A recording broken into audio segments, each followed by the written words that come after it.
So I wanted to, I'm kind of turning into a futurist. And that's one reason I started the Rodin Institute to foster the religion of the future. Sounds a little bit grand. It's supposed to be. Not only that, cosmic religion of the future. So what's Jesus got to do with it? A lot. And this is what we're going to cover. We're really just going to, I reversed it to first, we're going to talk about non-dual consciousness, everybody.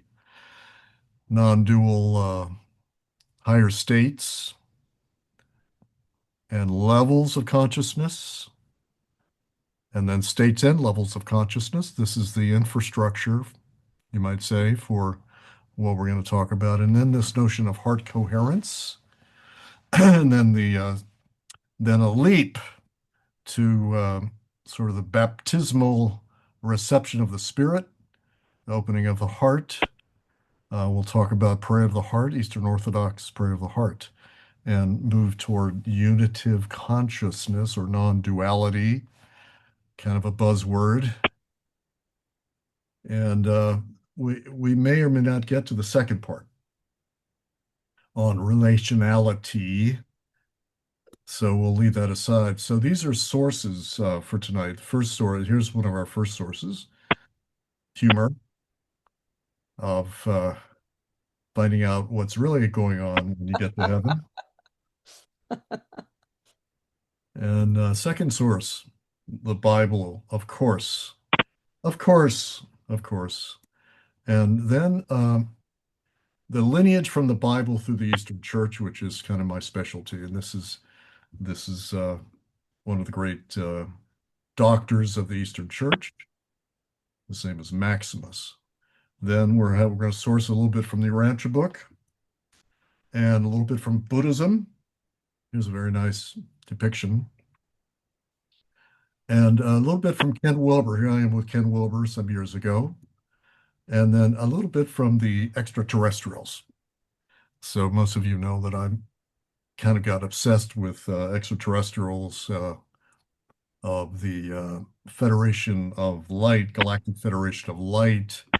And I thought this is a very appropriate image here of the ETs there over there on the left side with the heads of the different world's religions with a ship overhead overlighting it. Well, that's a very, very interesting image. So those are sources for tonight, everybody. This is a little bit eclectic and what they call syncretistic, a blending of different traditions. One more. This is the unbelievable advocacy of the ETs. Yep, these are ETs, self-depicted, who in one of the many transmissions from the Galactic Federation of Light, they stated that they predict one world religion, a kind of federated world religion, by 2040. And I think that's interesting and something to think about that really could make kind of a goal for what we're talking about, which is finding this transcendent space where we're all together in the spirit. And so now I'm going to do a little exercise with you guys and go plunging right into experiential stuff. Now, what we're doing here is more of the infrastructure of spirituality, you might say, especially for those who are Christ-centered. And I'll explain what that means shortly. Is everybody doing okay? I'm hearing a funny scratching somewhere. Yeah, a clacking noise of something. Yeah, Clacking, something. yeah. Oh well. Byron, it's who's ever the phone on the phone. It's there. If you could mute everybody. Um, I don't want to mute everybody, but whoever's on the phone, can you try to cancel the sound somehow? Looks like you've done it. Thank you. So, ladies and gentlemen, this is not about Buddhism, although there's Buddha over there, but and if you do this, this practice, you will get a pine cone on your head, maybe. And but the idea here is distinction having to do with your thoughts. And this derives from Ken Wilber's work and many others in really kind of foundational Buddhist psychology, and also foundational Eastern Orthodox teaching of mysticism. Because you might think of it this way, that uh, Jesus is the shepherd for the sheep. We're the sheep, but you're also a shepherd for your thoughts. You're the good shepherd, and your thoughts are straying all over the place. And at the gross level of consciousness, everyday consciousness, you're just following your thought. You're just in your thoughts. You're identified with your thoughts, and you have impulse to do this, impulse to do that, and you say the wrong thing here or say the right thing. Your thoughts are dominant, and you're kind of one with your thoughts. And our goal is to become one with consciousness, and beyond that, one with God, source of consciousness, right? So at least three levels here. So the gross level is you're fused with your thoughts. And I saw somebody on the subway here in Washington, D.C. the other day who had four children and was roughing up her kids, and one in particular, about 1 year old. It was everybody was watching. We didn't know what to do. And she was in the gross level. She was identified with her her anger. Basically, she was in her anger. She was acting out her anger, and it was a gross experience. But of course, most of us are not in that bad a shape. But we are identified with our thoughts, typically too much. So what we're going to do in a minute is work with this. So level two here is obviously you want to get some detachment from your thoughts and your impulses. Without detachment, you can't have clarity, right? Without distance from your thoughts, you can't really tell which one is divine guidance and which one is, a passion for something that's harmful. You have to be a good shepherd of your thoughts. And so the witnessing of your thoughts is a fundamental infrastructural requirement for the spiritual life. That is an insight we get from Buddhism, but from almost all of these mystical traditions, that you have to be detached from your thoughts, feelings, bodily feelings, and your passions. So, in the third level here, of course, is the more advanced level, which is non-dual. So, non-duality, you probably hear a lot about it. It's bandied about all the time. All the religions have something to say about the oneness with God. Here we're getting a little secular with this. We're talking about one suchness awareness, meaning that you're just in the midst of conscious. You are consciousness. So you're moved out of identification with thoughts. You're now witnessing the thoughts, and now you're at a level of unitive consciousness. So let's do an exercise, okay, everybody?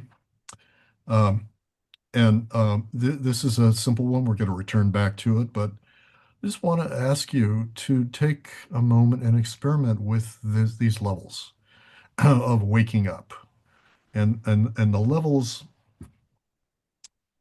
take you somewhere.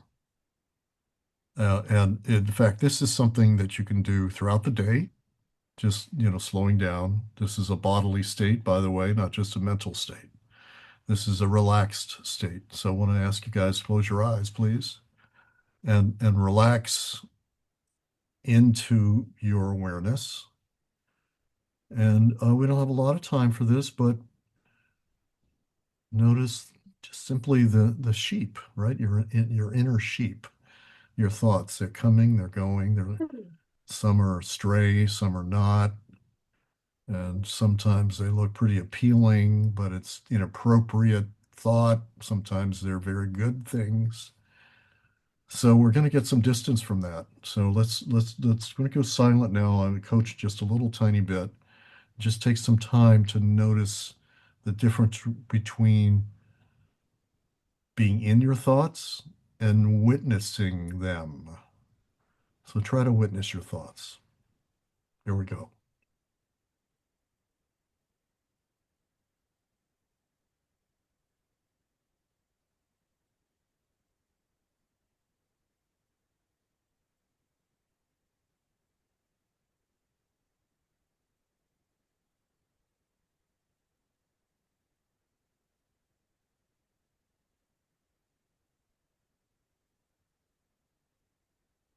This also includes feelings, impressions in the body as well.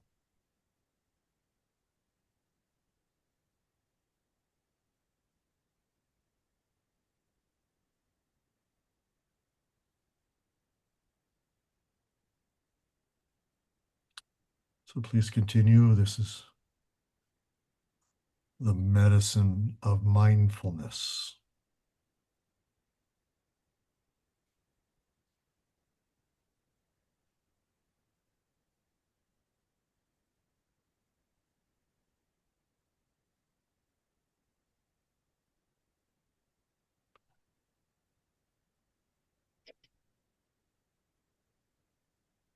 Now, if you like,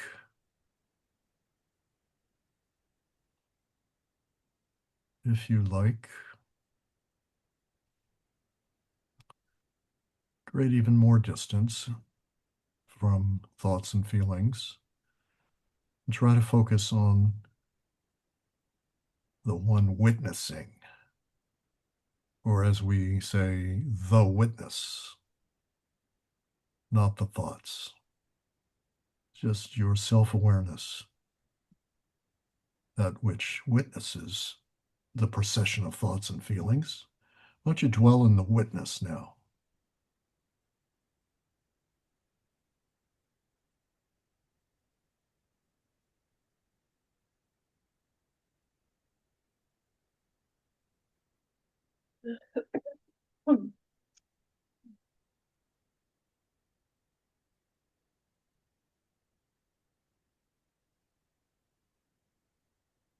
Real good. Now we're going to go one more level here, folks. This is going to the background of awareness within the witness is able to focus. This is what we call panoramic awareness. Panoramic awareness, all of your awareness, and try to identify with that. I am my awareness. I want to hold that, and I want you to notice that your sheep are getting a little bit more orderly, your thoughts and feelings.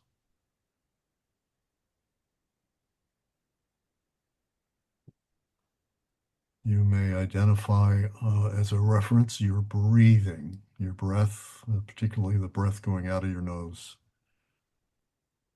helping you to center, return to center.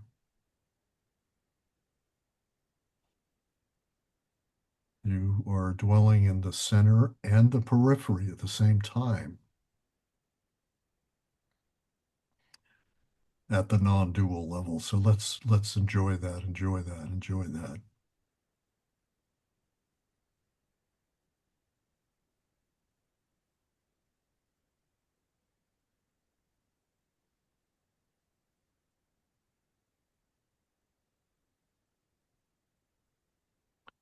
Let everything be as it is. Let it be as it is, just so. Let it be and let your body relax. Just relax everything, relax everything.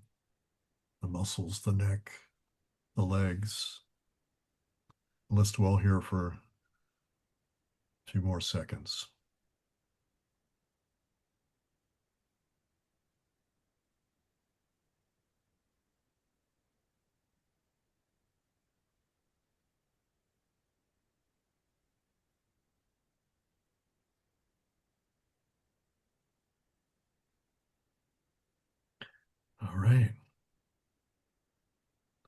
Thank you, everybody. I'm going to tell you a little story about this. I used to live in San Rafael, California, not far from Ted Peters, my friend. And one day I was at Whole Foods there, and next to me was Jack Cornfield. Some of you may have heard of Jack Cornfield. Jack Cornfield spent decades doing this, what we're just now talking about, and runs a major center there of Buddhist meditation. And for the first time, I was, 2 feet from him, and I could feel his attainment of this non-dual level. You could just see it in him. And later I found out that he spent an entire year sitting in a room um, practicing this in his monastery. It's what used to be called Burma. Uh, but for us, we call this infrastructure. Infrastructure. And here's another part of the infrastructure. So this was waking up, and now we're going to talk about growing up. So what is this all about? There are two axes, and we're not going to get overly technical here, folks. We're just not going to do it. But you got to make this point, which is that there are cultural levels of conscious. They're cultural in a broad sense. And a lot of us use this spiral. It's from the theory of spiral dynamics. And sort of the lowest level, sort of more primitive tribal life close to the land, animistic. Then comes the period of dominant warlords, right? So this is what you might see in Afghanistan or in tribal societies. Then over here, if you can see my cursor, they then combine into more authoritarian empires. Then you get into 16th century Europe, say, and you have modern life, the achiever, the achievist, and that's the great modern era. Then you come to the sort of the 1960s and the sort of pluralist, a new age level of consciousness, a communitarian orientation. Then you come to a more integrative and then to a holistic. So this is important for you guys and all of us to recognize what your cultural center of gravity is as far as growing up in levels of consciousness. So why we're doing this? Because there's a huge, huge issue and confusion with the fact that a person who has achieved non-dual awareness, so-called, may still be somebody who's not grown up, meaning you could have authoritarian people who are actually great monks, great monastics. A good example is Burma again, Myanmar, where the monks led the genocide, sorry to say, of the Moringa. I think that's how you say it. Because they were doing ethnic cleansing. So why do I say this? Because I'm going to move down here. This is a hard one. This is the only hard technical one. So try to work with me on this. So this is on the left axis, pointing up, is your stages. You're growing up. You're growing up from primitive tribal consciousness through warrior like, mythic, you believe in myths, and you will kill for your religion. Then you're coming into the rational modern world. Then you're coming into this California world, you might say. And then finally, this integration. So what we want to see is both of these, both axes. So this axis is, notice here, this is non-dual, right? So we just did gross, subtle, non-dual. So a person who's non-dual, you could have somebody down here who's in mythic states of consciousness, but they've achieved non-duality. But you could have somebody at an integrative state of consciousness who still behaves grossly. Do you see what this is doing and what this says? Mm. So I'm going to go over it in a different way. Yeah, you can't just meditate to and wake up. You need to also grow up into a world-centric view of things, or even beyond that.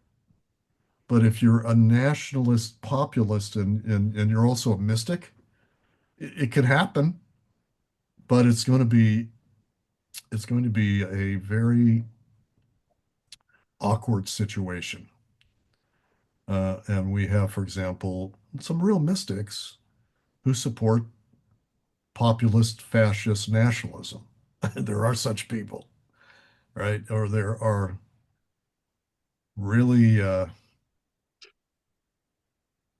purportedly religious leaders who really never had true meditation practice. They're identified with their thoughts, with their doctrines.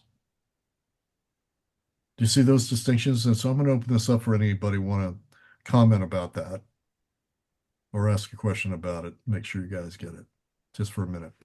I think of the Russian Orthodox Church and how it's aligned with Putin now.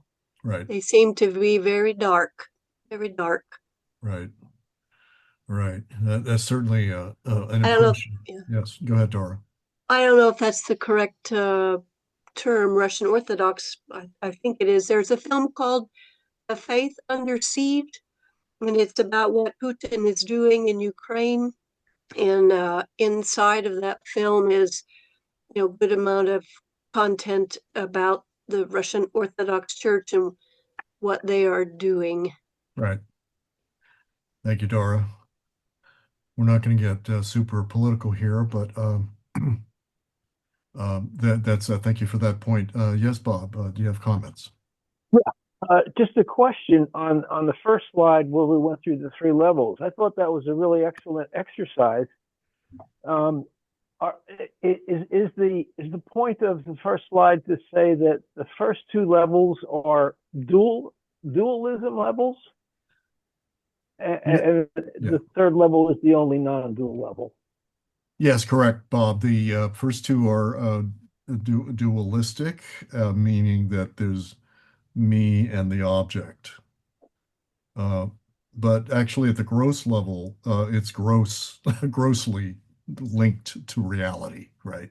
Because you're so tied up in your thoughts that you're projecting onto the the real world, right? And but yes, you're in duality because you're not in the unity which is divine, which is all inclusive. We could say more, but I'll let Richard speak. Go ahead, Richard. If you could go back to your last slide, the way I saw that was someone can be at the seventh psychic circle, just beginning, but have a heart for God. Yes. But Yes. because there they have no cosmic consciousness and they have potential to get drawn into terrible things because they don't Yes. have the cosmic awareness of how what they do affects others. Is that fit what you're aiming at here, Byron? Yeah, yes, it does. Thank you for pointing it out. Richard referred to the levels of in the Urantia book. There are 7 levels. First level is they actually call it, it's actually the 7th level, but it's the first primitive level. It's basically a beginner, right? But yeah, I mean, in theory at least, there are people who have not grown up in this sense of cultural growth, knowledge growth, skills acquisition, relationality, but there are actually some pretty good mystics out there that you may find. I mean, I've met people living on the streets here in Washington, who have no skills, no money, they're homeless, but they're kind of mystics. So yes, I think so. And that some people say that shamanism is a version of this. The shaman can't really do anything. That's why they're a shaman. They're kind of outcasts, and they live outside on the periphery of the village, right? But they're the mystics, and so you go to the forest to talk, to work with the shaman. And so the shaman may have a more advanced consciousness. And the other thing I wanted to add for both of the last two speakers is that the this subtle level is also known as deity level, in the sense that there's you and God, and which is a good place to be, right? And you're in a prayerful relationship. There's you and the deity as you understand the deity. And subtle level Buddhists actually, tend to think of the deity, prayerful relationship to deity, as they put it at a lower level than oneness consciousness, but others put it other ways. But that's me. May be helpful. But I just want to say a bit about this kind of complicated thing here, the spiral. Well, maybe we should look at the other version. Here's another version of it created by Steve McIntosh. And this simplifies it. So let's say you're here, modernist, right? You work downtown, you're in the, you're a lawyer, you come home, you have a cocktail or two, you watch CNN. It's a modernist type person. You're not religious, you don't go to, but, you have a pretty interesting life, but that's all good. And then, but the postmodern is a person who is a critic of modern capitalism, modern whatever, the excesses of modernism, which are many. They're polluting the earth, they're causing climate change. So these guys are critics, right? But what happens way too much with, this might be the Republicans and these are the Democrats, right? So the Democrats tend to, and really the modernists tend to forget the spiral that they come out of. So the way out of that is integral. An integral thinker has grown up because they're inclusive of all the levels, right? Imagine being able to migrate through all these levels. You could go into a Catholic church and, traditional church, and be quite fine with it because you appreciate it and the achievements of churches. That's modernism that you're achieve that you're so we don't want to belabor this anymore, but rather move on, and we can return to this if folks like. So take one last look at this. So this is sort of the Republicans and this the Democrats right here, right? So you're pluralistic, you're green, you're kind of anything goes, and integral thinkers are integrating all of these levels. So now we're going to get out of that and look at another piece of infrastructure. We don't have a lot of time to get into this, but it's very important, I think, for at least for what I want to point to. And for whatever reason, it seems to be important for the extraterrestrials that we're going to talk about. That this notion of heart coherence. So if you look at these charts here, um, sort of the average person has this kind of jagged, I guess this is EKG, not EKG, but something like an EKG measuring the flutter of the heart. And below that is someone who has a smooth heart rate, meaning it's variable as the heart beats and it pauses and beats and pauses, so there's flexibility and sort of harmony in the heartbeat. And how do you achieve that? Does anybody happen to be a practitioner of this? Anybody here? No. Yeah. If you are,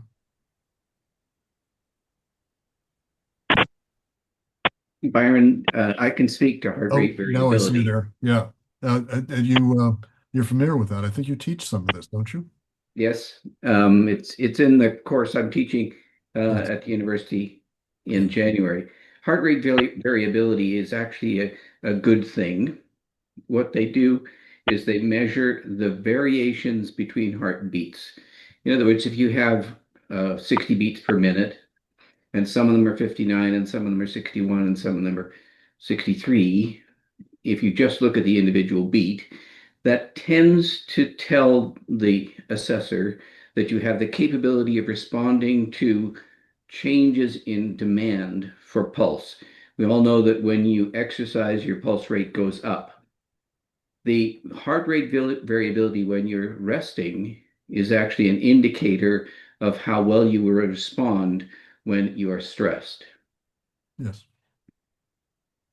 That you're able to rise to the occasion when you're stressed, and you're not sort of stuck, so to speak. But thank you very very much. And now we're going to practice it, you guys. So get ready. I know this is a survey course. So this is this one is the president of the Heart Math Institute, Deborah Salzman, and she is going to tell us how to do this. So bear with me. We're going to try to open up this video. Oops. And here we go. Quick coherence is a simple yet powerful technique that you can use to connect more deeply with your own heart and to connect more with the hearts of others. Let's try it together. First step is to focus your attention on the area of your heart. So folks, let's actually do this, okay? Let's do this together and follow her instructions, if you will. Here we go. To shift your focus to the area of your chest or heart and pretend like your breath is flowing in through the area of the heart or chest and out through the area of the heart. Breathe a little more slowly, a little more deeply than you normally do, maybe to a count of 5 in and 5 out, but find a smooth, easy rhythm. Let's do it.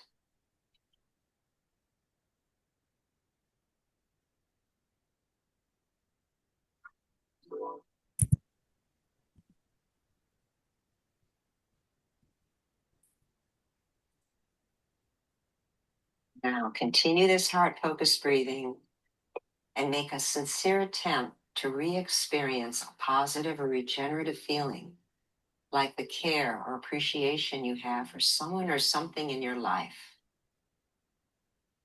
It could be a pet, a time in nature, a special place, an accomplishment, but feel that genuine feeling of love you have for someone, or care or appreciation.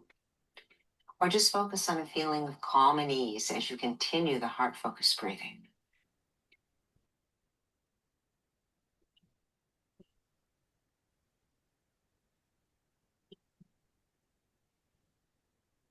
This technique, quick coherence, is putting your heart rhythms into a more coherent mode, a coherent rhythm, and it has a carryover effect.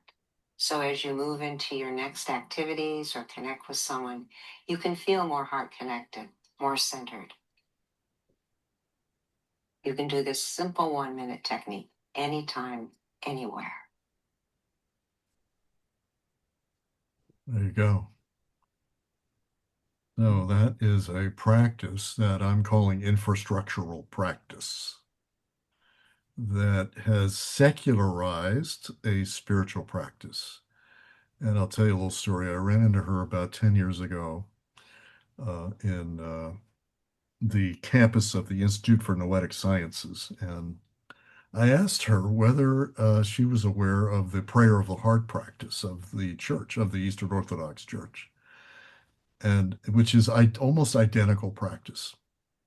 And she'd never heard of it. It shows you the disjunction between, sort of today's secularization of these techniques and the fact that this is, this very same thing called prayer of the heart, more or less same thing, has been practiced for centuries without these guys knowing about it. So just a little story there, but we're going to get back to that discussion in just a minute. So now we're going to take a leap because of Christ's advent. and what it means. And let's explore this now. We're coming out of the infrastructure into the superstructure. And this is an image I found. It just appeals to me very much. And this is obviously Jesus is appealing to the Father's presence, something like that, to the kingdom within, the kingdom of God. And we want to pass through this journey through the heart of Christ into the kingdom of God within. Um, this is the pathway to more advanced practice. So at this point, we're infants and we're practicing and we're growing up and we're waking up. And the idea here is that if Christ is actually incarnation of God, that means that the infinite can come into a human being, right? And in a short lifetime, Jesus experienced full fruition. He became divinized through his practices. And because that's the case, we can become divinized. We can become, it's also known as deification. A little bit of a tricky word because we're not deifying ourselves. That's going the wrong direction, being deified by grace. But we got to remember we're still children here next to this icon. And we do our practices. We have many practices, don't we? Right? So those who are believers doesn't mean you're a believer in Christ. You believe in God. You believe in Allah, Buddha. You're doing practices. You're trying to achieve something, and you are more or less devoted and committed. That's why you're here, I'm sure. And so what I'd like to do now is give everybody a chance to share that, if I can make it work in the breakout rooms. So we're going to try it. And I'm not all that adept at breakout rooms. I think you just hit the button.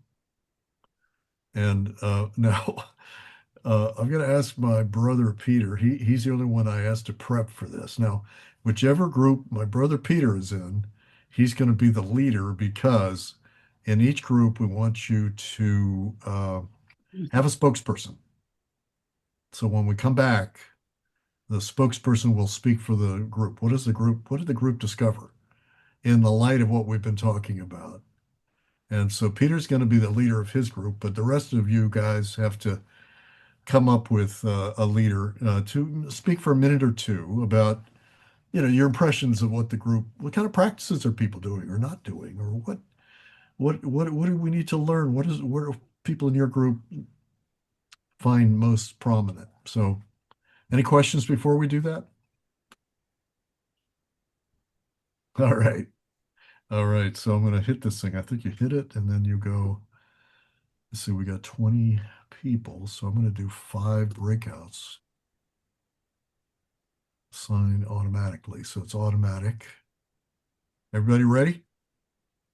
So I'm going to Sure. be in there you're going to be there 3 minutes, and let each person have at least 30 seconds, okay? And then designate a spokesperson for when we come back. And does anybody know how do I, as the convener, migrate from room to room? Anybody know how that's done? I know it's done somehow. No. Anyway, we'll see where I end up. So I'll time this 3 minutes or so, and whoever is going to be the leader, make sure everybody gets to say something.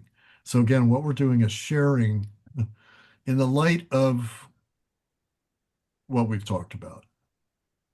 What are your practices? You could have a practice which is that you work in a soup kitchen, You could have a practice where you're meditating every morning. I met a guy last night, says he meditates every morning before coffee for at least 1 hour. That's a great practice. Or whatever it may be. It could be, you're the editor of a book about Christ, whatever it is. So tell us what tell each other what your practices are. We're talking about actual practices of any kind, spiritual practices. So here we go.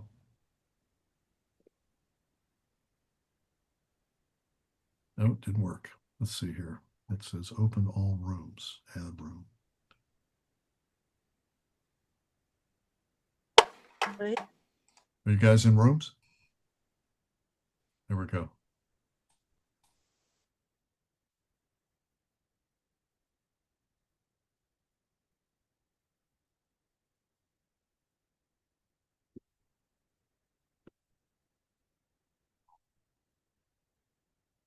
Oh, hi, Brian. Hey, Byron. Hi, John. Hello. Hi, everybody.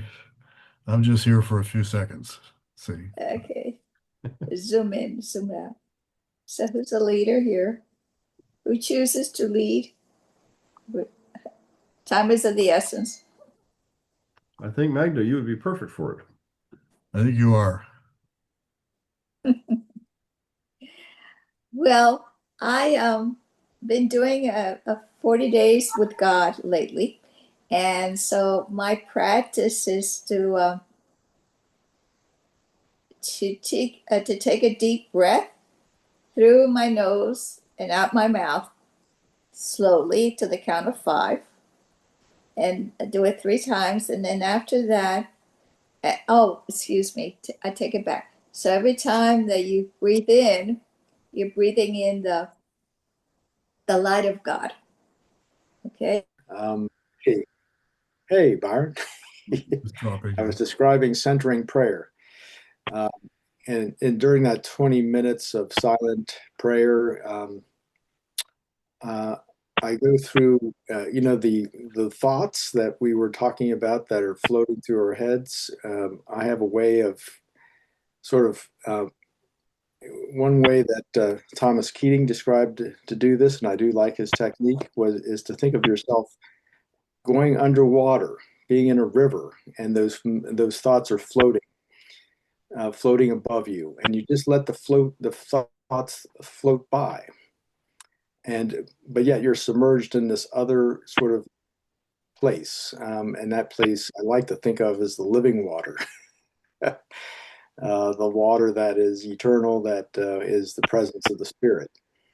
So, in brief, that is my technique, and I find that it bleeds over into my day, so that I can be uh, able to free myself from extraneous thoughts and to be focused, to be centered, and to be Worship. So, uh, at least with these papers anyway, what I'm getting from the book then carries over into my worship practice immediately following the reading. And what I do with the worship practice is basically contemplate the nature of God as far as I can, but I find it bleeds through into my everyday life quite a lot, more and more. So I'm happy with that. And just one other thing I'd like to add, which is the practice that Byron brought us into at the beginning, I found really fruitful because I could really see that I wasn't my thoughts. But then again, the thought struck me that the Urantia book tells us we connect with the divine through the higher spiritual thinking. So what I'm thinking about this practice is that it's not that you leave your thoughts behind, it's that you can choose your thoughts. So you can choose the highest thoughts you can possibly grasp, and then latch onto those towards a more divine state of consciousness. Hi, Byron.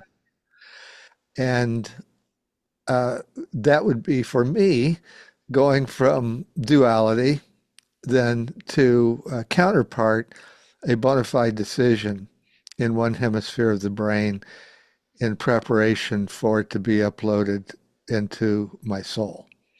So that would be my day-to-day situation of moving from duality to unity. And then to share this and teach this with as many people as possible. Sounds great. Welcome, Byron. We've talked about a little bit of coherence in my perspective, and Dara talked about Buddhist prayer metta practices, mostly for others, um, and service as a daily method of spiritual connection. Josh meditating many times a day in a quiet dialogue between the hemispheres, left hemisphere, right hemisphere, in a kind of a dialogue to soul, in a process of duality to unity. Wow. Do you think this has been enough time? And should we all reconvene? You're good at it. Well, we were fairly organized. I think typically Well, when you break people up, they need a little more time to get to know each other. 3 minutes too short. Two Yeah. and three. So go a little bit more. Yeah, I liked what you said earlier about you had us do that heart to breathing thing, and I think of that as an ECG to EEG. In other words, you got an electrical signal that's happening very many times, multiple milliseconds, generating ion voltages, which trigger the heart. And then you've got the heart itself with its own brain system, its own vagus nerve feedback loop, but it's happening at many, many times slower, you know, 1 a second in kind of a muscle contraction thing, and it's communicating via the fascia and other organs in the body, which are happening at very slow paces. So what that mechanism forces us to do is to put the multiple millisecond fast, monkey mind brain chatter focused on a slow rhythmic pace. And if you want to think of that as duality, if you can think of yourself as separate from heart, and then you think of your soul as separate from where you're thinking, and you think of your thought adjuster as separate from your soul, you build this hierarchy of separateness. So you separate yourself in sort of steps into that upper level consciousness. It was a good exercise. Thank you. Good. Guys got a leader? what do you do, Byron? What are Oh, what your do I do? practices? Oh, you're going to hear that for the whole group. Oh, okay, very Yeah, good. yeah. Bless you. Will do. Yeah. All right. I think we're going to reconvene if I can figure out which button to hit for that. Hey, you've done so great on this breakout thing, Byron. It really worked. It's like really the first official time I ever did it. So, oh, there it Very is. good. Yeah, they made it easy. Just hit close all rooms. So, here we go. Everybody's coming back. You might have to mute some people when you get them back in there. Okay. All participants have been given 60 seconds. Yeah. But we can leave anytime. But yes, anyway. I'm going to be doing that course in January. If you want to come and join us, it'd be a lot of fun. Yeah. Thank you. Yeah. I love your writing too. That book is now up to almost 200 pages with 195 research articles quoted and 150 Urantia book quotes. It just grows crazy, It's like just when you get into something that just fits, it just works. Yeah, that's great and innovative work you're doing there, brother. All right, see you on the other side. All right. Okay. Oh, there we go. We come back. It really worked. This was great. You want to talk about miracles? I can't believe it. Actually hit the right buttons for a change. Wow. So somebody challenged me. I was moving from room to room, and somebody said, "Well, what about you, Byron? What are your practices?" So I'm going to tell you my practice very quickly because we have 5 rooms to speak. So my practice is really because in the earliest days of becoming spiritual, I became a Buddhist and was really interested in Buddhism. So I did long retreats, and a bit later ended up in a Zen monastery for 6 months. So I like sitting, and I like the clarity of mind. And meanwhile, I was reading the Urantia book in those days, 50 years ago, and I noticed that Rodin talks about related ideas. So I kind of use Rodin in my practice. There's a number of practices, and if you look on the one of my blogs has several talk about the practices connected to Rodin. But the way I see it is just in a nutshell is that if you're in meditation practice, you spontaneously show forth the desire to serve. It's not something you have to direct your mind to do. It pours forth in your life because you've opened the portal for spiritual energy. So that's my practice. So I'm going to ask my brother Peter to speak for his group now and give you Before you do, yes. on the phone, there's that clocking again. Okay. Yep. Yeah, I hear it. Yeah. Yeah, Charles, can you work on that? Is that you, Charles?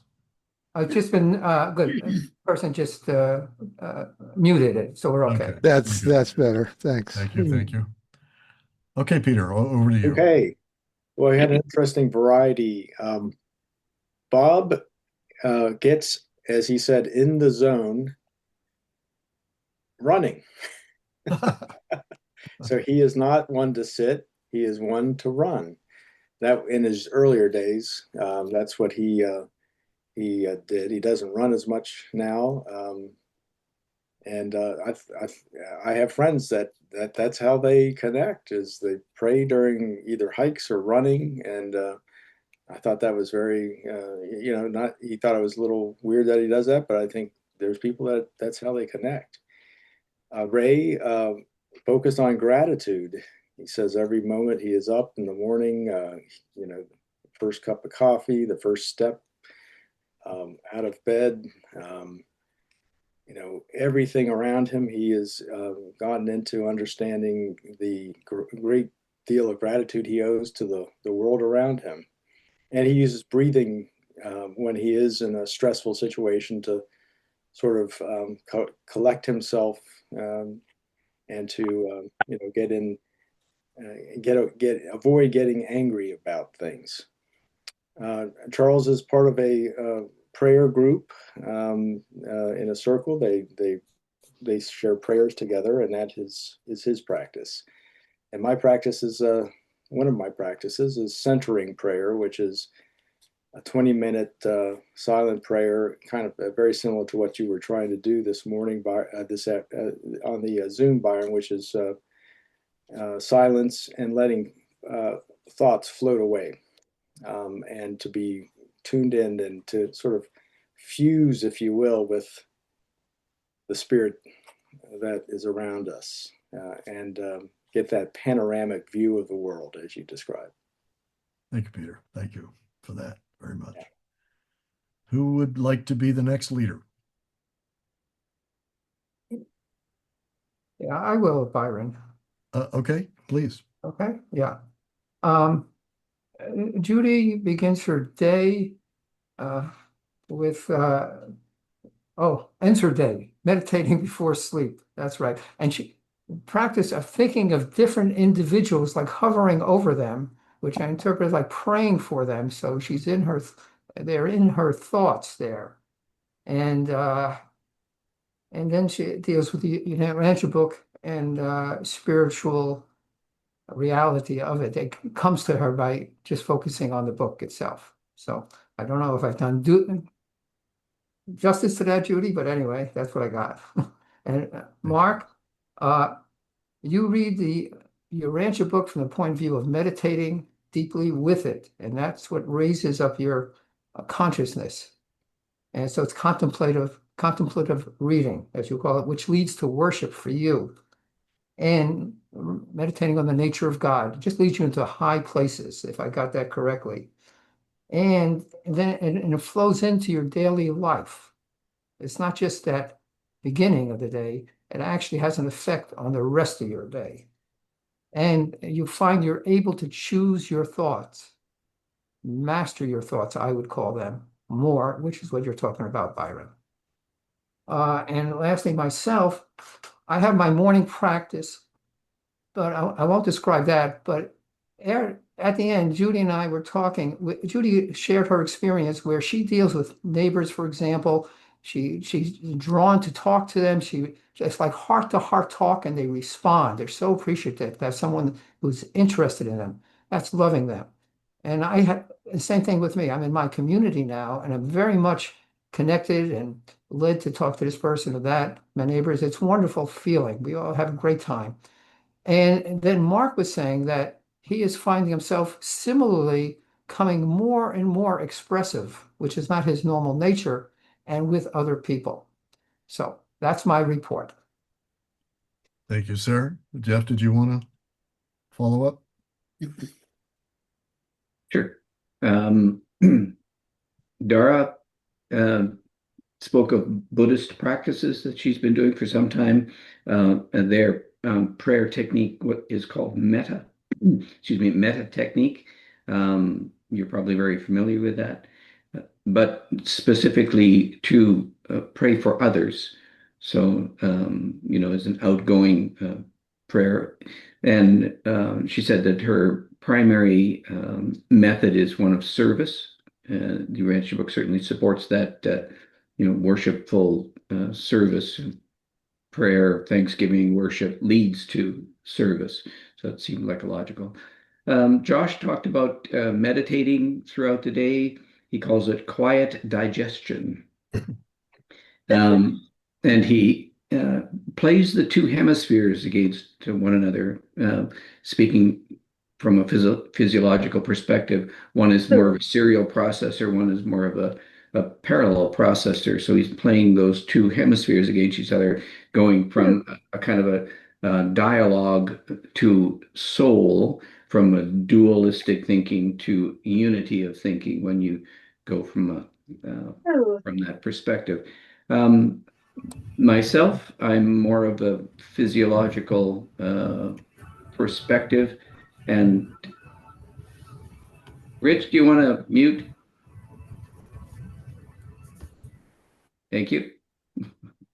I'm into physiology, or what I call theophysics. There's a whole series of or a whole Wikipedia on theophysics, or the coalescence or convergence or coherence of theology and physiology. So we think of physiological, psychological, and theological convergences or coherences.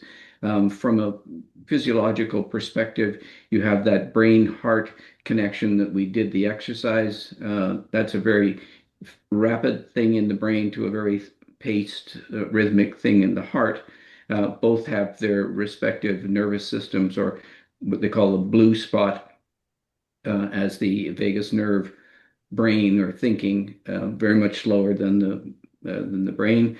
My favorite physiological anatomy is the microtubules, that has four specific coherence mechanisms: one in the mechanical vibration, one in the radio wave vibrational range, one in the infrared or heat range, and one in the ultraviolet, which talks about eternal photons in the ultraviolet range. So every cell in your body has these microtubules, and they all have this coherence mechanism between the mechanical and the ultraviolet. So if there's going to be some serious communication from a cosmic perspective down to the mechanical, it's going to have to have a harmony step down mechanism, and I think the microtubules facilitate that. That's probably why Adam and Eve glowed with a halo of ultraviolet light. There's some Indian deities that have that same blue texture, color, and we all have it. We just don't see it real well. We've evolved away from the ability to see ultraviolet because of the fluid in our eyes, but our eyes can still see in the ultraviolet range if we have cataract surgery. So, Did we have one more? I lost track. no, we just had the three in our bucket. No. No, another breakout group. Yeah, this is Magda, Matt. your group. That's right. Yes, one more. So it was three of us. It was very delightful. So John started to share, and he basically talked about his meditation, his commune with with God in the morning, and also he lives in a community that they get together with others, and they have created a small group where they are of service to others in that same community. So he's serving and also being in commune with the higher spirit. And Alfred, with his wife, has taken it to his level of having more stillness, and from there, radiating that stillness that gets him to experience that connection that he has with his higher consciousness. And for myself, I've been I've done a lot of different things, right? Like everybody else. But for me, of lately, for me, it's a connection with the God inside of me. I was not, I discover through these people, it's the breath of God, the breath that when I inhale, I bring it into my system. And as I exhale, it goes out to the whole perimeter, okay, and out and outward. So it's like an aura. And to where we are, when we step out, we're basically beings of light, beings of love. And that's what we radiate to others. And sometimes just by our presence, we allow someone else to be healed. And so Thank you, it's Magda. stillness and silence. Thank you. Thank you very much. Thank you, everybody. Wow. Yes, Anastasia. Our group. Oh, one more. Yeah, sorry. Yes, I was designated the spokesperson, but I've been having computer problems. Oh, well, we hear So you it's been okay. very hard for me to focus on it right now because my system wants to Oh. reboot and I don't want to get off of Zoom. So Oh, dear. yeah. Well, Anastasia talked about her heart coherence practices and how she was able to bring her focus and consciousness into everything that she does during her daily life. And I brought up the fact that I have studied Vipassana meditation and worked with it for 50 years and studied with a couple of Buddhist tulkus who trained me in this and how I integrate that practice into basically everything I do, from writing to painting to scientific research, and it becomes a meditation practice. And because I wasn't taking notes, I don't have everyone's name, so I'm not a very good spokesperson at this point to go any further. Um, I'm I have to bail out at this point because Okay. I have to deal with something else. All right. Thank you, Ralph. Thank you, everybody. Yeah, sorry about that. And Anastasia, do you have anything you want to add? Or it looked like you do. Well, there were two other people, and Yeah. so there was, well, I'll speak, I forget their names, they're not on the screen right now, I can't see, but one lady she had a New Age background like me, but now we both go to liturgy. She goes to the Catholic liturgy. I take a ferry over to the mainland and go to Orthodox liturgy.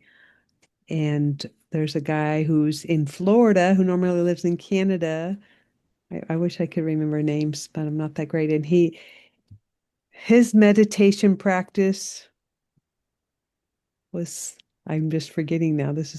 I wasn't the spokesperson. We were all kind of just round Okay, robin. So that's all right. it was very sweet and deep. Okay, okay. Ted, did you have something? I think you're on mute though. Okay. All right, everybody. Well, look, I just one thing. Welcome, Rich. Wanted to add that personally, I think that socialization of religion, Ranch book phrase, but it's a generic phrase, that the social life of the church, being in a church, synagogue, whatever it may be, is a practice as well. And we didn't hear too much of that because we're Americans and we're individualistic, I think, maybe.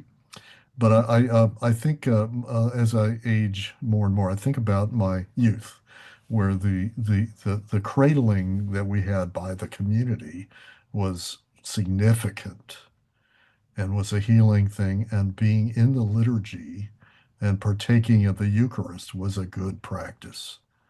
We didn't know what it meant. Nobody told us what it meant, but it puts you in a field of love, really.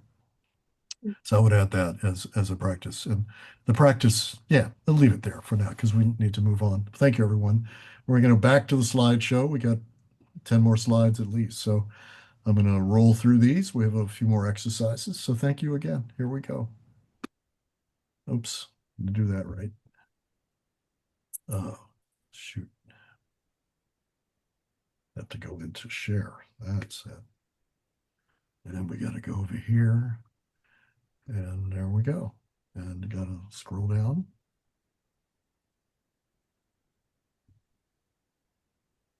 So this is my book. It's I'm just wanting to advertise a little bit, but what I'm putting up here because people like Ted Peters, who's on this call, were my mentors in this effort to look at the problem of evil, but in a very broad way. And out of this effort, I discovered the things we're going to talk about now. I'll just put it that way.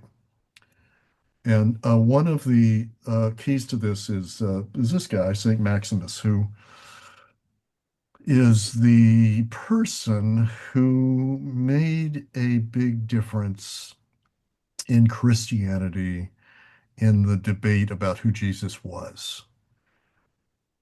And he stated that the fact that Jesus incarnated, which we're celebrating right now, is the vehicle for us because if God can become man, man can become God.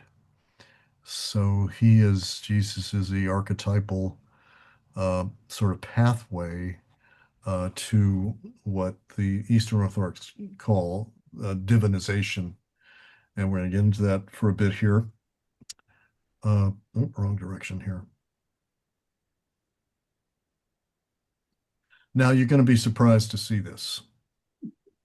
But this is important because it is the Christmas season, and a lot of my friends don't know about the councils. And these are big, big, big meetings, right? So almost everybody's heard of the Council of Nicaea, but there were 7 councils. And guess what this was about? It was about how do we define the creed, but in particular, who Jesus was. When they got to the fourth one, here, the Council of Chalcedon, it was a big deal because they got a lot of agreement, but several major wings of the church broke away over technical disagreements. One of them being the Coptics, the Coptic big church in Egypt. And another is what they call the Nestorians, what they became, which is kind of the Oriental church, Oriental Orthodox church. It was kind of tragic, but it was over technicalities. Then they had a couple more big councils, and the Council of Constantinople 680 was a big turning point. I believe that's the right one, the one where they finally agreed on everything. And Maximus, this guy, St. Maximus, was critical on that. So why do I tell you this? Because this guy pops up out of nowhere. Who is this man? This is Dionysius the Areopagite, um, who was a corrective, a corrector, you might say, because I spent centuries in this technical, intellectual, theological debate, drove everybody kind of crazy and caused schisms, big ones, and eventually Rome breaks off from Byzantium. So this is a guy who comes forward to say, right at the right time, right when it was a very high point of difficulty and theological dispute, out of the blue, this his writings get circulated, and the writings. Well, I'm going to show you what his book is called. It's called The Mystical Theology. And basically, the idea here is this very important thing for us today, which, if we're going to get to kind of a unified world, we have to get beyond, technical theological distinctions into some higher synthesis. And that's kind of what the appeal of this guy is, which is that, okay, you got your doctrines and you spent 500 years on your doctrines. That's good. That's pretty good. They did really well, I think. And guess what? If you're a Urantia book person, the Urantia book kind of endorses it. And it says when they came up with the final formulation that Jesus had two natures, distinct natures, and each nature had its own will. Two natures, two wills, but in one person. The Urantia book basically agrees with that. And that's pretty interesting that they ratify that whole thing. But what is also interesting is that this guy comes along and straightens everybody out because he said, look, you got your doctrine, the Trinity, incarnation, Jesus is two natures, two wills. You got all this stuff. That's good. But you know what? You're just a little child, and so am I. And we don't know nothing about the infinite God compared to being finite. And everybody, we got to cop to this because this is what this guy is saying in this sophisticated book, that we have to get with this because it's obviously the case that you cannot know the essence of God. You cannot do that. So don't pretend. Not only that, you need to get humble before the infinite one. And but then he went even further, and it was you can do both and you can have doctrines and you can have mysticism. You can have mysticism and you can have doctrines. And this is, kind of in the face of new age folks, because new age folks are like, no, we don't want to have all this church stuff, all this, restricted beliefs. But no, this is a better idea. This is have your beliefs. They're your beliefs. You've arrived at a good place. You've got it, you're an adult, you've grown up. Have your beliefs, have your doctrines, but also negate them. This is you're going to negate and affirm. You're going to do both, negate and affirm. Hold that belief. It's your community's belief. That you're part of that community. That's what you guys believe, and whatever it may be. So let that be a practice, really. And it's called antinomy. It's holding two opposites at the same time. You're affirming your belief, and then you're negating it, and you're affirming it and negating it. So what does this give us? This gives us the possibility of the kind of mysticism I want to talk about with you now, uh, which is the futuristic religion, I'd say. But we're going to have a little interlude here to integrate what I just said, and we'll see if it's going to work. And this is going to be a time of integration, and I'm going to play this fabulous Tchaikovsky hymn for a few minutes and just let you immerse yourself and try to take into it, your thoughts about this, that you have your practices, which we hope are moving toward non-dual, the more advanced practice. And you have your beliefs, which are mental. Let them let them be together, affirm both, and really, in a way, negate both. And in a way, it's what we do in liturgy. But there's many ways to do this, but I'm going to let you have a few minutes to immerse yourself in this and everything we've spoken of. So here we go. So now I want to introduce, for those who are a little bit new to it, an element from the Urantia revelation. And this is a depiction of Rodan of Alexandria, but that is actually not his real portrait. It's the portrait of Origen of Alexandria, but I'll let him stand for Rodan. Rodan has this teaching, which is pertinent to our discussion. Everybody see the slides? Yes. Good. Yes. So, it kind of got me onto all of these things is when I found this in the Urantia Revelation in the old days when I was getting started.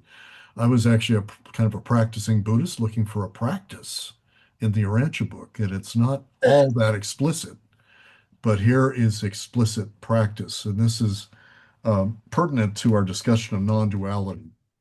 So he says, with an eye single to the glory of God, to breathe in sincerity your master's favorite prayer, not my will, but yours be done. This is the narrowing of consciousness to an eye single to the glory of God. It's actually an expansion. And then below that, I'd like somebody to read this. Would somebody please read it? I'm happy to. Go ahead. Okay, go ahead. Please, Judy. How shall we induce men to let go of God, that he may spring forth to the refreshment of our own souls? From the human standpoint, it is a question of pursuing a combined meditation and relaxation. Meditation makes the contact of mind with spirit. Relaxation determines the capacity for spiritual receptivity. Thank you for reading that. Friends, this is an important, the second quote in particular is important because notice that he's saying inducing men to let go of God. Decades I've missed that. But you're letting go of what about God? You're letting go of your beliefs. Yeah. This is Ideas. your ideas and your arguments with other people at the church about your faith, and you're letting that go, and you're letting go of your sheep, your ideas that are going astray all over the place. Let it go. How do you let it go? How do you let it all go? How do you do that? So he's telling you how to do it. And I am always happy to see the word relaxation because I have a rough time relaxing, and but not just relaxing. You're also meditating, and it's what we were practicing earlier, which was you're allowing yourself to sense the thoughts. That takes relaxation because if you're all contracted in anxiety, you're not going to be able to do that practice. So relaxation obviously is part of meditation, but you need to do both. And as Jeff was saying, these are physiological issues here. A lot of it has to do with your nervous system, your vagal nerve, and your musculature, which is contracted without you knowing it. So relaxation is critical. And notice this other idea here is the capacity for receptivity. This is a nice contribution of the Urantia Revelation. They speak about receptivity several important times. It's opening the aperture of the camera of your consciousness to let in which is already present. But if you're not relaxed and if you're not focused in your meditation, you can't really do it. So that's a little episode on Rodin. And let's move to implications. Now, what I'm doing here is, yes, I'm being eclectic, but for a good reason, I think, which is to show you the pattern of thought in at least in Western mysticism, well, coming from Eastern Church, is that the way to relax and become receptive is what? It's to become still. Hmm. Become still. Become still. Stillness is a portal to these greater things. Why would it be? Why is that the case? Because again, as Jeff points out, this is physiological, number one. Number two, it is mental. It's stilling the mind so that you can shepherd the sheep of your thoughts. But we're going to go further now into the way of apophatic practice.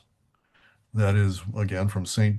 Dionysius that we talked about before. Remember, he said you need to negate your ideas about these things. Not that it's hostile, it's just you're opening up something bigger, which is the way of imagelessness, the way of unknowing knowing, as they call it. Learned ignorance is another phrase for this.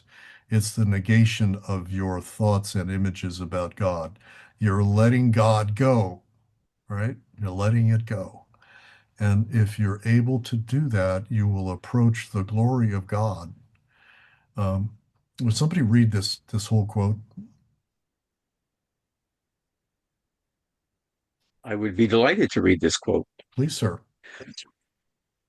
When the intellect turns toward God and stills all representational images of created things, it perceives in an imageless way, and through an ignorance surpassing all knowledge, its vision is illuminated by God's unapproachable glory.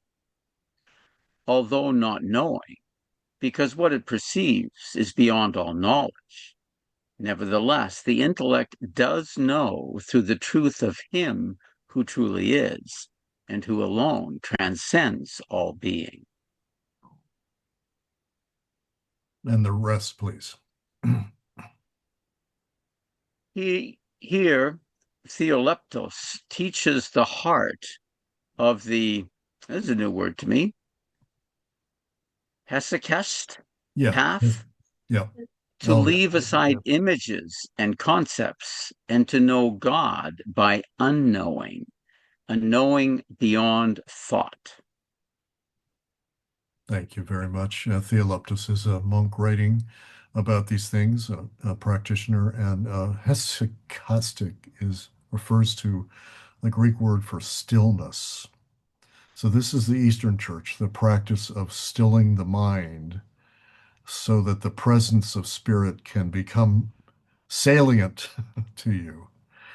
This is not something really practiced so much in the West, even in the monasteries.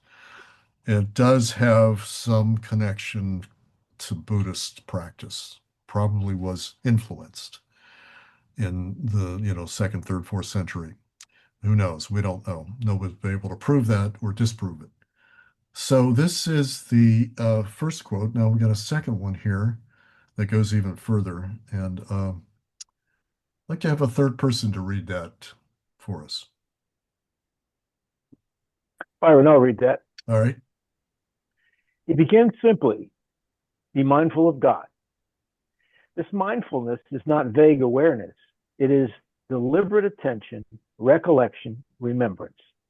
The psalmist cries, I remembered God and I rejoiced. Psalm 76, 4, 60. I think that's a 60. 70, sorry. Mindfulness of God is contemplation, theoria. It is the intellect turned wholly toward God. It is not imagining Him, not picturing Him, but simply being before Him. St. Theophan, the recluse, calls this standing with the mind in the heart before God. Thank you so much. And so now let's do that. Let's try that. We already had a kind of dress rehearsal of heart coherence from the Heart Math Institute. Deborah Rosman teaching. Deborah, who had never heard of this practice. So now you've heard of it, and this is the stillness practice of the Eastern Church, which combined with this kind of teaching from Saint Dionysius and others in that lineage of apophatic, meaning we're both negating and affirming our beliefs. We're going beyond them, not then we're transcending them. And so I'd like to invite everybody to, in silence, to try this meditation, which is non-dual, right? So this is a higher practice of focus along with panoramic awareness. You have both going on, right? So the gross identification with thoughts, you're disidentifying from your thoughts, and you're witnessing your thoughts. And in the witness process, you're relaxing. You're relaxing for receptivity for the spirit. Why? Because Jesus has invited you into the kingdom. This is why there's more going on here than heart math, because that's a technique, and this is not a technique. This is simply dwelling in the kingdom of God that you've entered. Even if you're a Buddhist, you've entered it. People in Islam have entered it. They've entered into it because they too are contemplating a presence and they're surrendering to it. So let's do that for a couple of minutes. So this is time for silence and stillness. Maybe sit up straight. Uh, I think Urantia people call this worship. This is where you become one with God.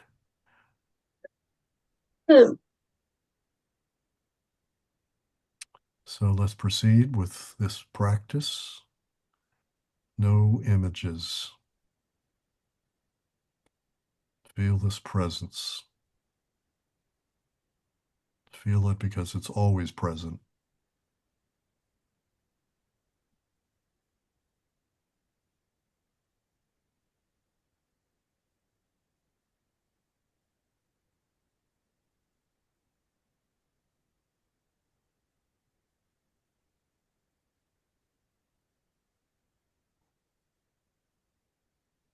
Okay, if you have some concept of God, but let it go. This is the God beyond God.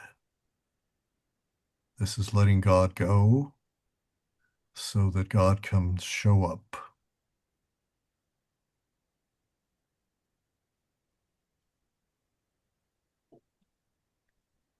Something infinite.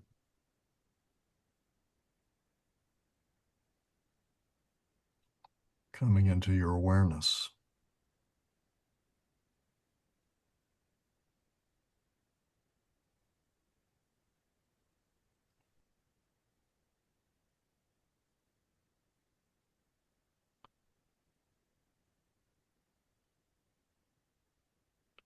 Now, if you like, breathe into your heart the way the monastics do. Just as Deborah Rosman trained you. Breathe into the heart, 5 seconds. Bathe your heart in breath, and at that moment, be in the presence of that. Let your breath out. If you need to have an image, not an image, but a feeling of something very, very positive, and breathe into it.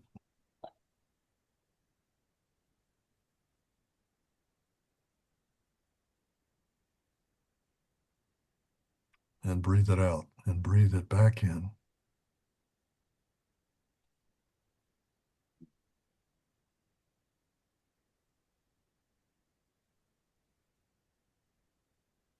Let's go another minute.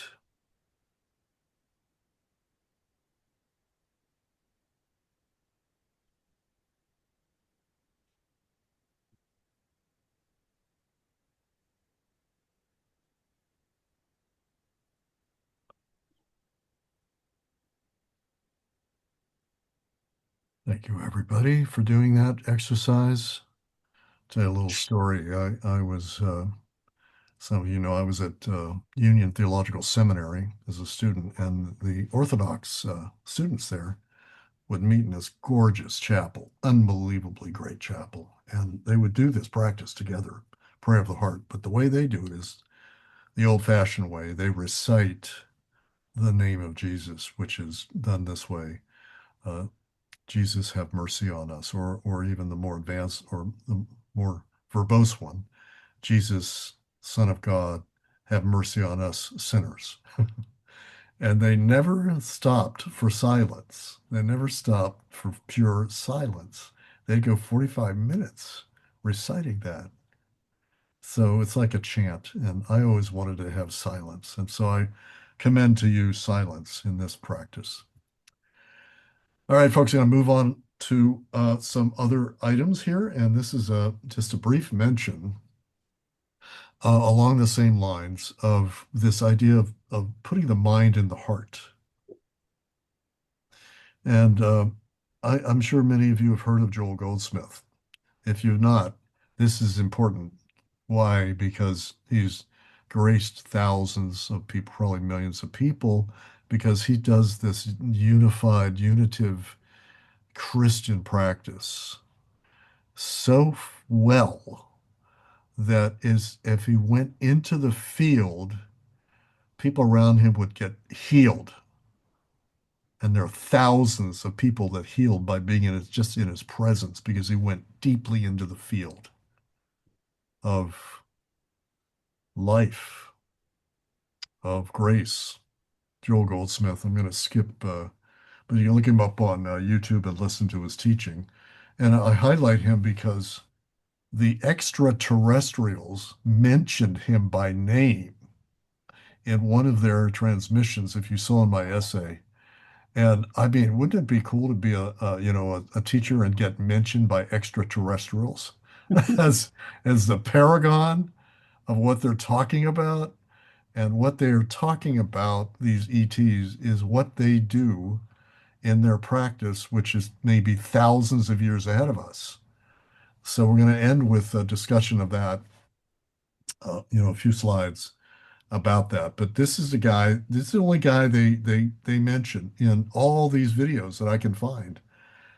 They say he's exemplary for this practice of really it's a heart coherence practice. Now this is some of you I think have not listened to any of these, so I'm going to give you a few samples. This is an ET from the Pleiadians.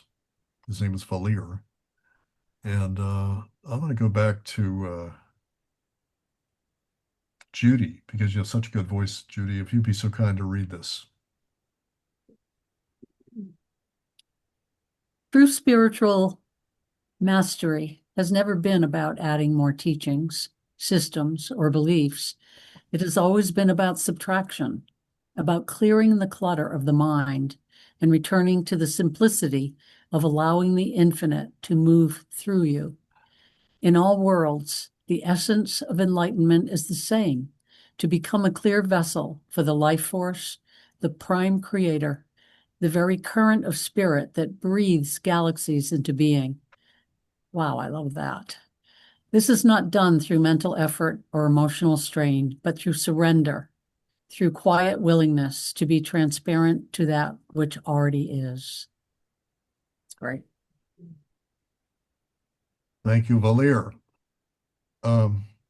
He is, if you want to look this up, go back to the essay. That's one of the first things I posted is very long essay, and look him up about page 10, and you'll see the link to 40 minutes or something of this kind of discourse. It's spectacular stuff. And this claims to be how people on more advanced planets do their practice. Okay, they're doing what Joel Goldsmith and what the other mystics we've looked at. That this is the surrender. It's not mental. And actually, this was in their kind of critique of the New Age. because you might think of this as New Age, it's ETs, extraterrestrials, weird woo-woo stuff. But they're actually this entire teaching, which is saying here's where the New Age went wrong. The New Age is mentalism, they called it.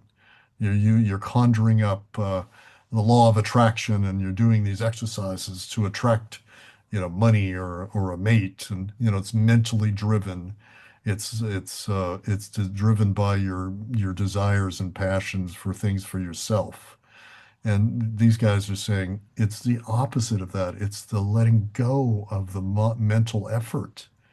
It's about relaxation. This is what Rodin is saying. Relax, relax.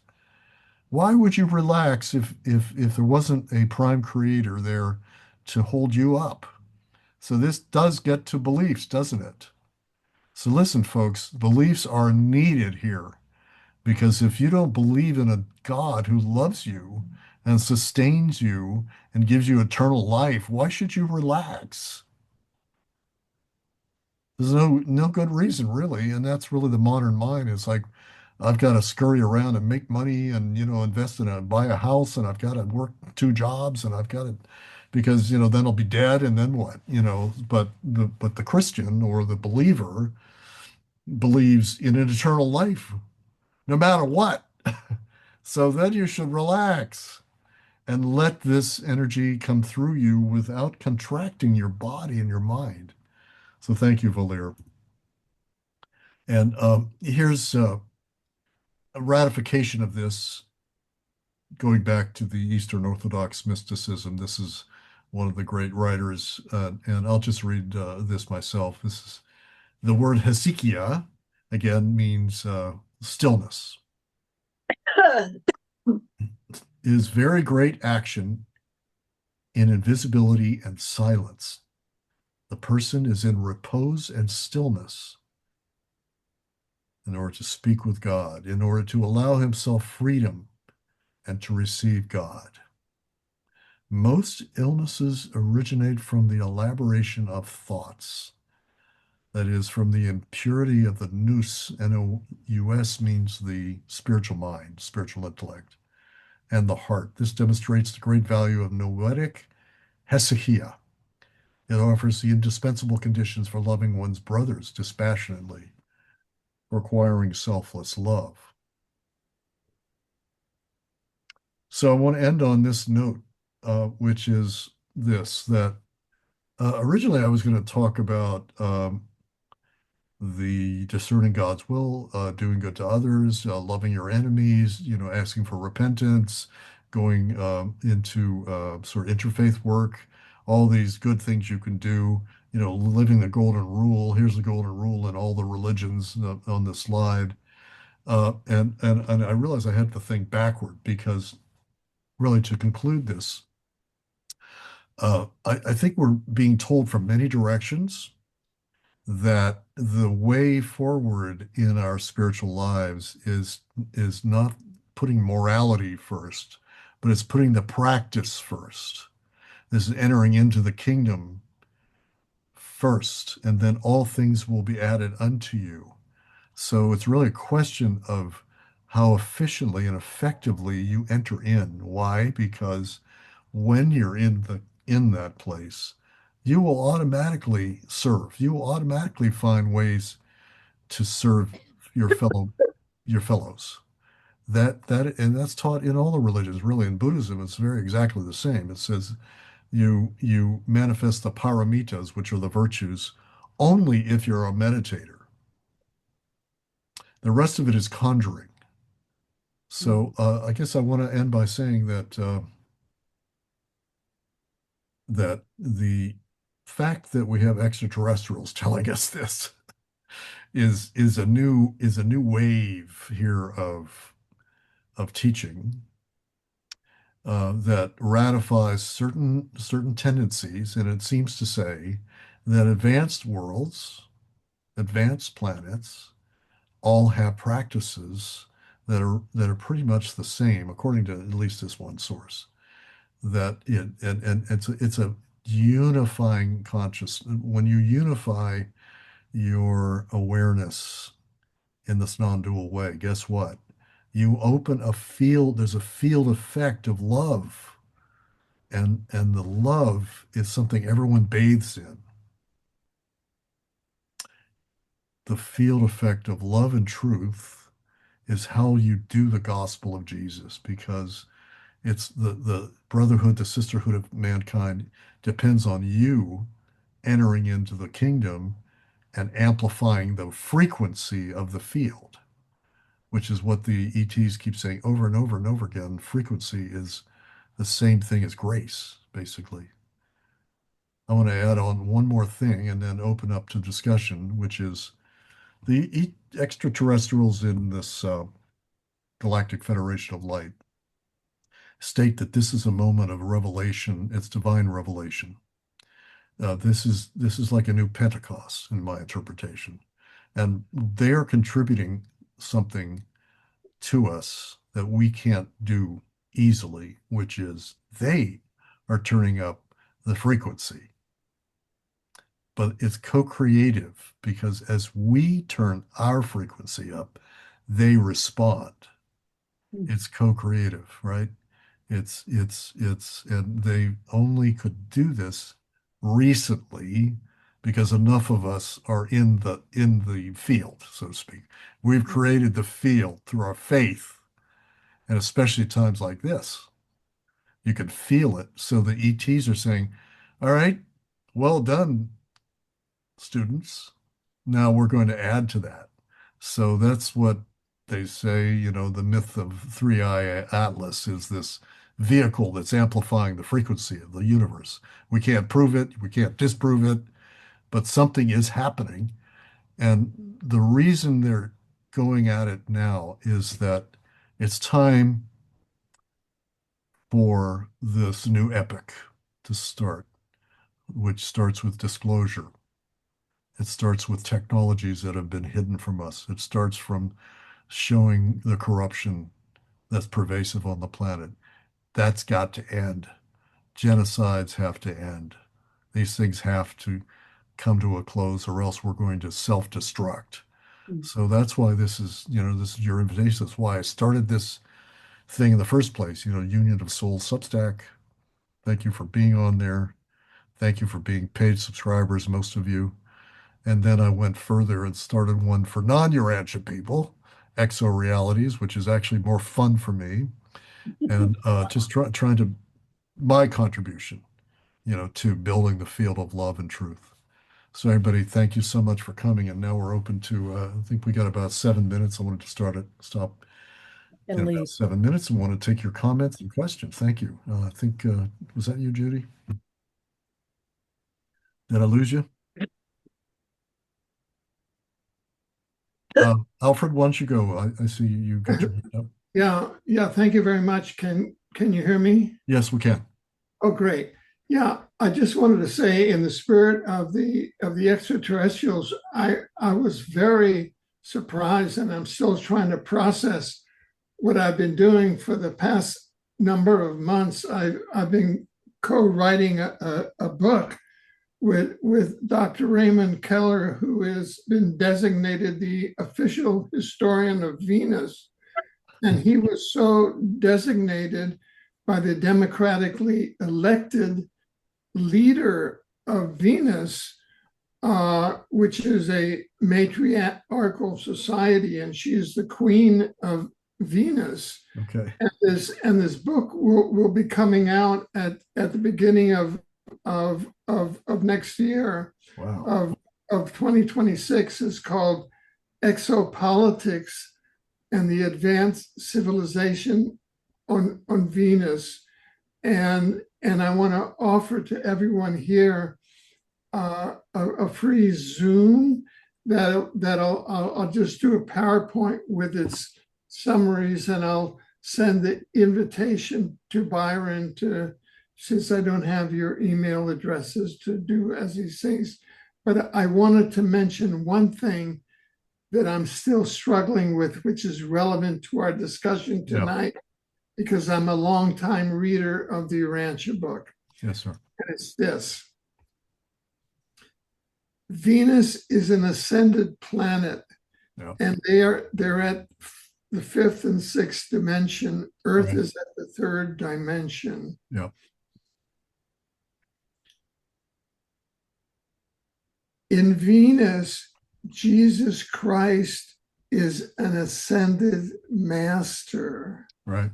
i.e., Jesus Christ is an ascended master from Venus. And Jesus Christ personally oversaw and ordered the mission of Valiant Thor Yes. to Earth that went to President Dwight Eisenhower to meet with the Russians to stop the hydrogen bomb tests and to stop nuclear weapons. Right. There are 30,000 Venusians stationed on Earth as part of the Venusian Foreign Service to stabilize this planet, and about 50,000 in the ethers. And so at our third density, we know Jesus as, quote, the Son of God, but that's in our densities understanding. Yep.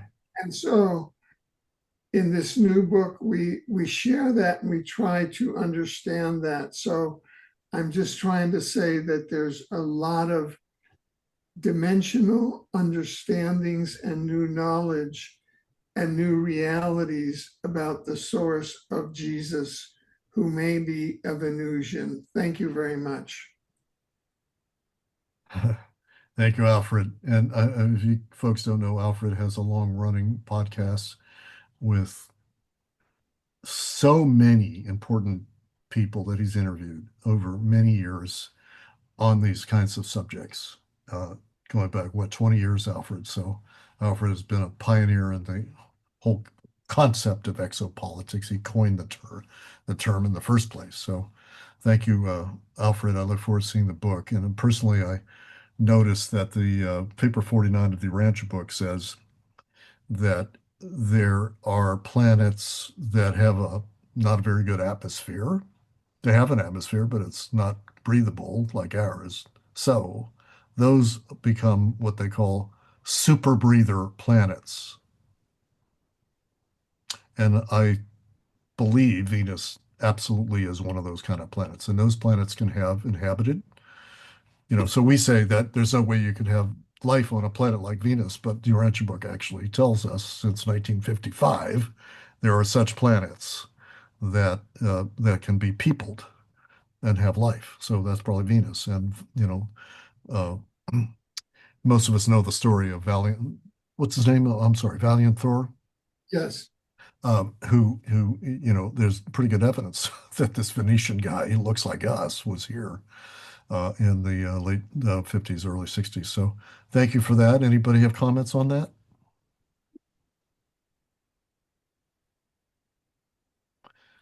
For those who don't know, the Ranch book also says there's a there's a sphere on our solar system that has no atmosphere on which there is life. And in paper 49, it states you can have non-breather worlds.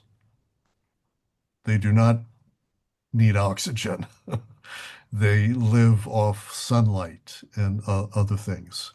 And about 3% of all worlds in our local universe are non-breather worlds.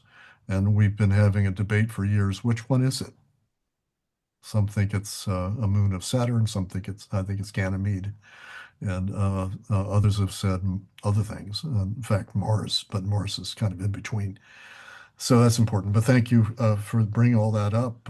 Any other comments on anything on spiritual practice, on ETs, whatever? Well, Byron, I'll just give you a shout out. Yes, sir. I think that you put together a wonderful arc, starting from the first slide and ending with the ETs. That the thread was very consistent all the way through, and you didn't lose me for that, Okay. to say the least. And thanks for the breakouts. You did a great job. One minor question on the first slide. I'm still interested in the first slide because, as you know, I've been working up consciousness and looking at the 350 theories of consciousness. which Yep. the UB model is heads and shoulders above everybody's. And do you think that there is a category that is above non-dual? Now, I know that Wilbur calls it integral, Right. as does Steve McIntosh. Is that it, or are we talking about something that's a little different than that? What's your thoughts? Big topic. In Wilbur, there are levels above integral. In the field of integral theory, there are experts, someone out of Harvard, I forget her name, who's many levels above that. And they've measured it. This is using particular uh, ways of determining the levels of higher consciousness beyond unitive consciousness. But I think for our purposes, let's put it this way, the theories of consciousness are vast. And you need to be rooted in, I don't know, Plato, Kant, Hegel. It's a big field. But I think for our purposes, we want to focus on practicalities in this case. But if you can get to a non-dual consciousness, that's pretty good. But I want to add and reinforce the idea that this is not mental. This is a surrender to the heart, so we can achieve heart coherence. It's putting the mind in the heart. We're not against the mind, but the unification is the issue here. Why? Because we all this separation, all this fighting. We have religious wars, and we've got to find unity. That's called the brotherhood of humankind. That's the gospel of Jesus through the Father, through the one. So I'll just make that reply. But I meant for Alfred, I meant to talk about Christology, about your comment about that Jesus is ascended master, which also is the case with GFL, the Galactic Federation of Light, has a similar notion that Jesus is more than an ascended master. But I found it to be really unnecessary for them to put this huge transmission because all it does is kind of make Christians feel bad. And they didn't have to do that. And so you guys may have seen my essay about that. I really took umbrage with that, but I get the point. The point is, look, on these, so I mean, here's the question. For the Rancha people, these people on other planets that are around us, their their their local deity is Christ. That's how Urantia people see it. But these ETs are not telling us that. They're not telling. The Pleiadians are not telling us that. The Venusians are not telling us that. So that tells you gotta negate your beliefs, maybe. Maybe. So anyway, thanks for pointing that out, Alfred. I could say more, but No, but Jesus is an ascended master and a master on Venus. He is the closest thing to God on Venus. right. Well, the Urantia view, for what it's worth, is that this is the deity of the local universe along with his female consort. Okay, it's male and female, both deities, as you know. And I've been trying to reconcile the Venusian view of Jesus and the Urantia view of Jesus. Yeah. And so far, the bridge that I see is that Earth is at 3D and Venus is at 6D. Right. Somehow the answer lies there in our brains. I.e., the confusion lies in our brains, not in reality. Anyway, over to you. Well, we'll have to have another seminar on this. But, yes, please do. Okay, we will. We'll put that in there. That's a biggie. And we got Ted Peters, who's written a number of books on this. He's with us. And I don't know if you have any thoughts about that, Ted, before about Christology and all that. Good stuff. Conversation's going very well without me.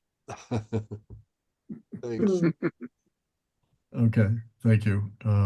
This has been very, very delightful. It's been an honor to attend, Byron. Would you be willing to share your slides with us so that we can use it to refresh our memory later? I'm going to send out the video. So the slides are in the video. And that's the thing so yeah, so you'll see that. So look for that. And Brother Joshua, please, maybe one or two more. Yeah, I put in the chat a way that you can contact me to get a copy of a short story that I wrote about, and this is a fictional name, Exantia, Exantia, which is about a non-breathing planet in our solar system, inhabited planet, on the edge of the Kuiper Belt. So I have also, just as we've heard in these discussions, pondered this idea where the Urantia book says, closer than you might think, there's such a planet of non-breathers, and you would be, quote, more than interested, unquote, about these people. So I have written about that. If you want to ask me for it, you'll find my contact information in the chat. And you could also, maybe if you wanted, you could ask me why I think Jesus is a descended master. Just a little something to stir the pot if you want to ask about it. Just go ahead and ask me. But that's all I have to say for now. It's been That fabulous. is really the reply that we would give as Christians or Urantia book readers. But, yeah, loving this conversation. So nice to be with you all. Thank you. Let's have one or two more. Anybody got I do. Yes, please, Dara, go ahead. All right. Thanks to you, Byron, I have stumbled onto some of these videos by the Pleiadian High Council or whatever they are, whoever they are. And the last one is called Cosmic Jesus or something or other. It's an hour and 18 minutes. And it's just so beautiful. And the reason I bring it up in this very moment is that having been a student of Buddhist philosophy and practice for decades and also feel like I'm a Christ-centered person, it seems insurmountable about how we human beings could approach the consciousness of Jesus. But this video helped me to relax about that a little bit and think about all of the beautiful people around the world who are, living in love and in service to their fellow communities and the earth and animals and every way that millions of people are caring for this planet. And that Valier, I believe was the gentleman supposedly speaking on this one, was saying it's a collective. He suggests that the second coming of Christ is a collective and it's happening now. So I was able to relax and reframe my thinking. Like, we can't all become Buddhists. It's an extraordinary achievement to attain the level of stillness and enlightenment that Buddha did, but now I can think in a different way. There are millions of people around this planet who are, are perhaps manifesting this second coming of Christ in their love and care for the planet. So that's been very helpful. And thank you for this seminar. I'm so happy to have been part of it. And bless you, Byron. Thank you, everyone. Maybe on that note, unless there's anybody else.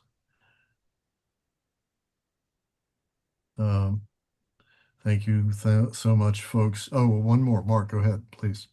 Oh no, I just want to say that I really appreciate the practical value of this seminar, especially the exercise we did at the beginning.